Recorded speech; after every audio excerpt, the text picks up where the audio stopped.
Right. Good morning, everyone.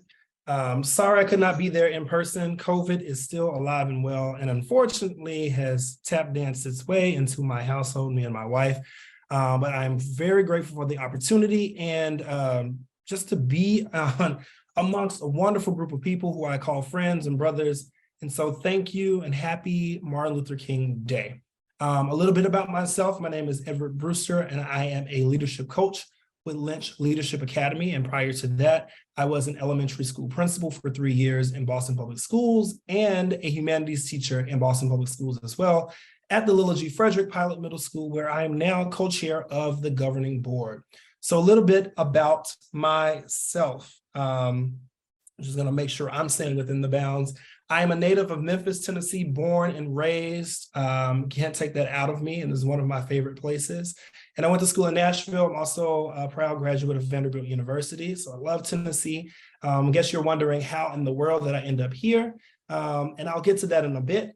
My mother was a teacher, and when I was in elementary school, I went to the exact same school that my mom went to, my aunts went to, my cousins went to. My mom happened to also be a teacher at the school that I went to in elementary, which means she was friends with all of my teachers. So I could not get away with anything. And that did not make it worse. Was that my cousin was the secretary, and at some point, my sister was a para at my school. So this whole idea of it takes a village to raise a child was literal reality for me.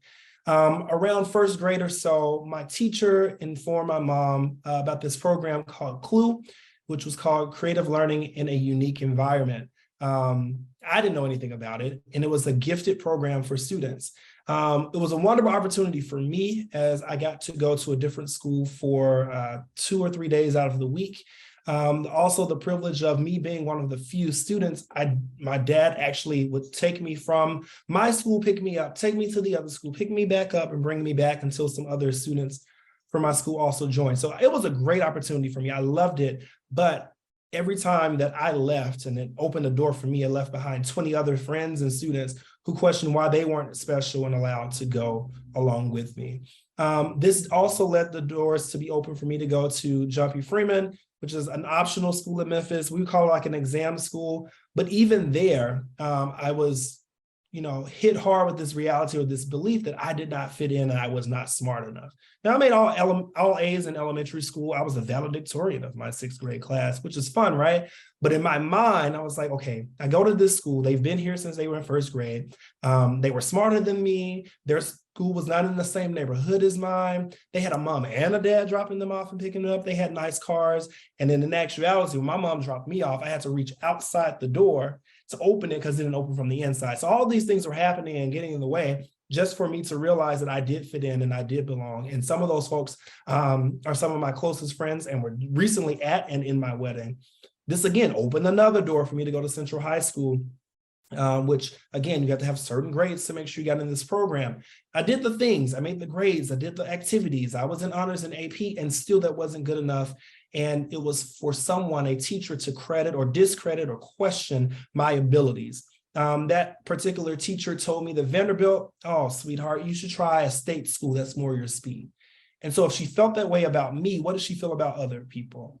Not only that, she made that very clear when she said to me and to my class, I only come to school for you guys, my AP students. I can't stand those standard kids. And to me, at 16 years old, I didn't understand what was so standard about the friends that I had, that I was in the band with, that I ate lunch with, and I hung out with. And it did not make sense to me. I was not confronted with that again until I got to the Lilla G. Frederick, which is how I ended up in Boston.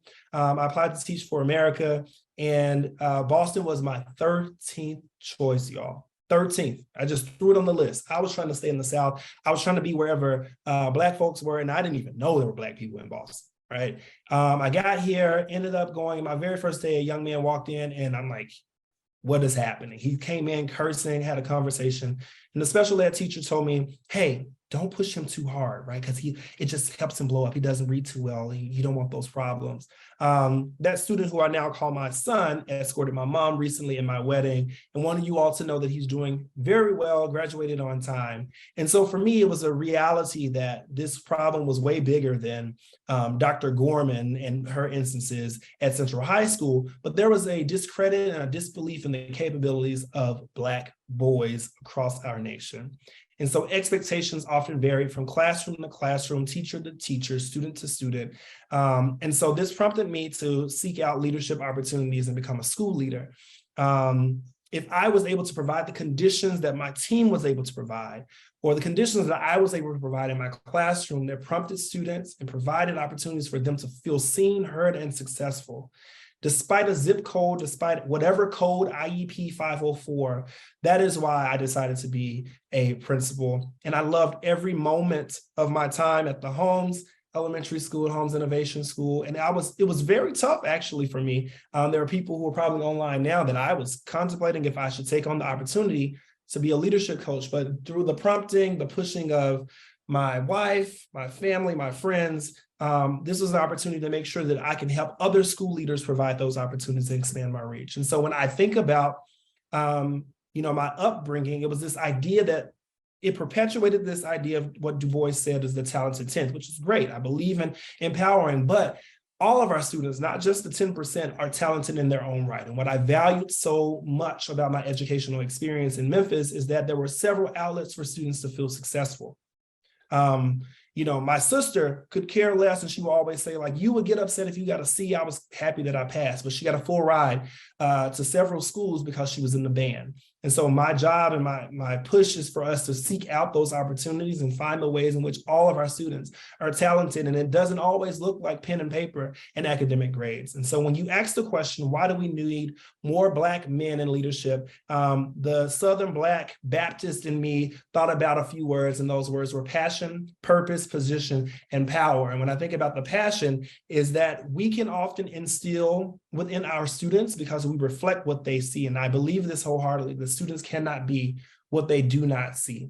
And so when you have a passion about something, and Black men, particularly educators making up 2%, that passion shines through and students are attached to you. And I think that is then attached to purpose. And when you know your purpose, that shines through in your ability to connect with young people, connect with individuals, and everyone benefits. Now think about the position that you have. Students are watching every move that you make.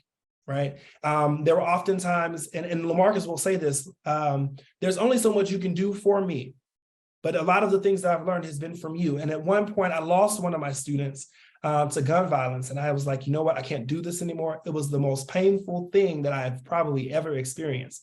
And losing him, I said, I need to create a boundary and barrier between me and the students. I need to protect myself. And it was one of my friends and colleagues who's like, it is in you, it is in your purpose. And students are going to be attracted to the light that is within you. And so what I want to push people is when you are in a position, you can advocate for those students, right? I had to advocate for myself with Dr. Gorman, and I still, planned on and eventually got into the schools that I wanted. But it is even more purposeful when somebody is in position to fight for those students who nobody else is fighting for. And sometimes they're fighting against themselves because several people have told them who they are and not allowing them to see the power, which is the last one, within them. And so when I think about those things, and I think about all the ways in which Black men as educators are super impactful, and we talked about earlier in the intro, that you have the power to change and provide transformational opportunities for students. And I think this work is important. I'm grateful to be here, and I look forward to hearing for all the things that we have coming forward. And it does not take, it has to go beyond one person. You're going to hear about a district later who is doing this work. And I'm just proud and privileged to be in the company of these amazing individuals. So thank you for this opportunity, and I look forward to learning from everyone.